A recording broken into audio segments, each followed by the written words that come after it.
Welcome back to WornOut Racing. The Seicento has been sold, so join me in seeing how well I did out of the deal. Oh.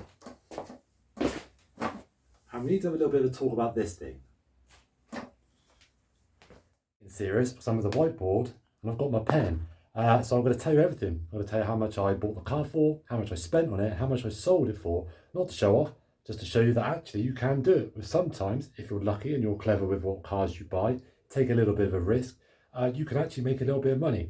As you know, I don't have a huge budget to throw all of my things. So whenever I do need to buy something cool, new car, new parts, something expensive, whatever, I try and buy and sell parts so everyone benefits. I find stuff I think people will need.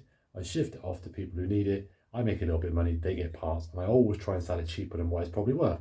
I've done it with rare steering wheels, our bath stuff, suspension, alloys, the whole shebang. This is the first car I've done for a while where I bought it just to sell it. So I'm going to flip the camera around and I'm going to take you through all my little steps and see how we did. Well, it makes sense to start at the top. So the car I got for an almost unbelievable £150. Now I'm going to come out here and say now, if you find a Seicento for that, it is going to be dead. I don't know how I got it so cheap, but I got it for £150. Now, the downside to this was it was actually a few hours from my house. So transporting it back to my house was £200. So I'm calling that £350 for the car. That's how I worked it out. £350. That is still insane for a 40,000 mile Seicento with what turned out to be no rust whatsoever. So obviously it had an ECU problem. So the ECU shipped, including VAT, from Italy was 125. I thought that was pretty good. All immobilizers removed, everything ready to go. So far, still stacking up pretty good. Now what I did was I changed the ignition coils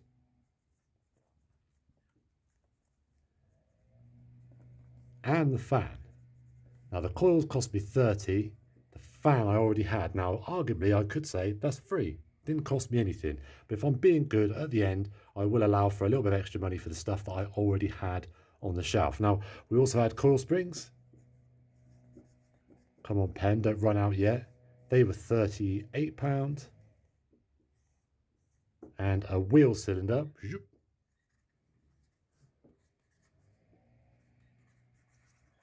Wheel cylinder was £13, I think it was. Give myself nice odd numbers to try and add up later on. Then the MOT was 50. And then I suppose if I say MISC, because after that there was a few little bits I had kicking around anyway. Obviously I had the rust proofing stuff, the rust encapsulator, all those things I already bought. But obviously if I had to have bought them, I reckon I'm going to stick 50. Another 50 on there just for random stuff. Now, as if by magic, so I haven't got to work this out in front of you all, my total is going to be, I'm going to round it up, £550. Now, I apologise if I've missed any tiny little things that I bought for it that I now can't remember, but otherwise, there you go. It cost me £550 for a 40,000 mile Seicento with a full MOT. But that's nice, Ben. Now we know how much it actually cost you. How much did you sell it for? Okay, you ready for this? So total sold, £1,450. Now, if you take away the £550 that the car cost me, that gives me a grand total of £900. I kid you not. I did not expect to make that much money from that car. I genuinely wanted to save it from going to the scrapyard and hoped that I would make a few £100 out of it to make it worth my while. It went unusually well. MOT was really clean. I didn't find any nasty surprises. The seller was honest, which is really unusual. The car was infinitely nicer than even I was expecting it to be. And in all fairness, I probably shouldn't have sold it. £550 for a car that nice, that's a Seicento I probably could have kept for the rest of my life because it'd be clean enough to do it. But that is not why I bought it. It's obviously worth saying to anybody out there who thinks, flipping heck, he made £900 now, I'm going to go do it. More often than not, when I've bought and sold cars, I make a few £100 here and there. And I usually go over the top and I end up spending most of the money doing cool stuff to it I don't need to do. But as a result of that, the WornOut Racing budget is looking significantly tidier than it was before. There are a few bits I need to buy for the Seicento, but at the moment, I think I've got it pretty well covered. I've got the stuff I need for it already. It just needs time to fit it and do some other stuff to it. So the lemons issue is not budget. It's actually just time and effort to sort it out. So in the meantime, I'm not going to lie, I'm looking at other cars. That £900 profit would probably buy me something else that's probably pretty cool or needs fixing or stuff. This is not going to be a buying and flipping channel. That is not what we do here. So the next car I buy will almost certainly be something I kind of like and I would like to keep for a little bit. I'm already on the sniff. I think I've already found one for £800. Do I want to put it in the garage and start another project straight away? Maybe not. So it might be a little bit of a gap before we do another one. But either way, hopefully you enjoyed the 2 episodes on it. I actually quite enjoyed working on it, apart from the odd little bit that was a bit nasty of a job. And I made some decent money. So we all did well out of it, I think. I will also say that the girl that bought it was lovely, proper into it, loved it. I messaged to make sure she got home okay. She's about an hour and a half drive, said it was faultless. It sounds like she wants to get into like the smaller Fiats as like a starting point for messing with cars. I think it's only her second car. I told her that is perfect. Sorry, I told her that was a perfect car for her to get into. So I couldn't have gone to a nicer person, really. So everyone is a winner. Right. What else was I going to say in this episode?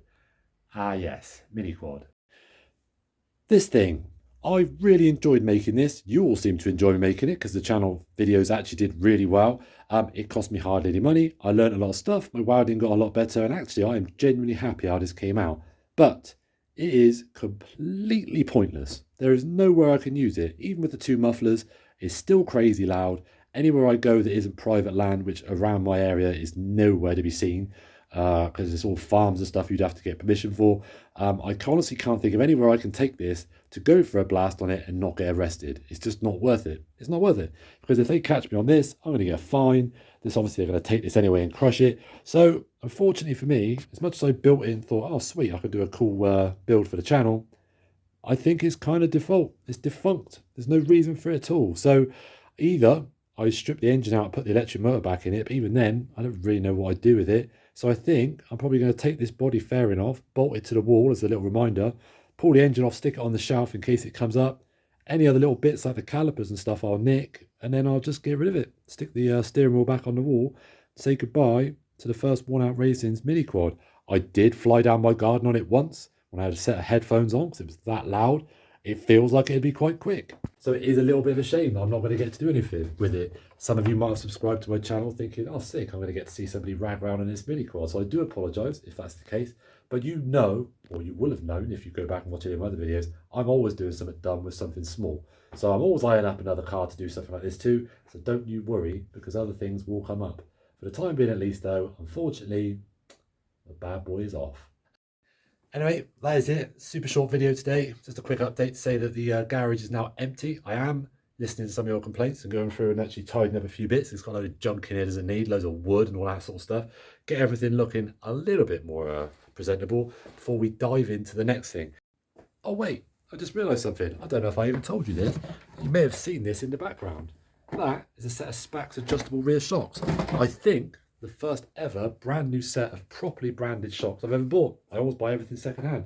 They are for the Lemon. I am certain it handles the weirdest way ever because the rear shocks are completely blown out.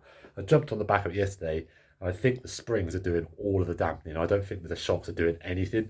So I'm going to drag that bad boy in and whack these on because quite frankly, it's a little bit dangerous at the moment. It handles so unpredictably that I don't think I want to take it on another track day and stuff. So that will be coming in a future episode. So if you're interested in seeing me mess around with Fiat Seicento again and or whatever the next weird project is that I buy, don't forget to tune in next week or week after or whenever the next episode ends up being because I'm about the most inconsistent YouTuber alive. And I'll see you then.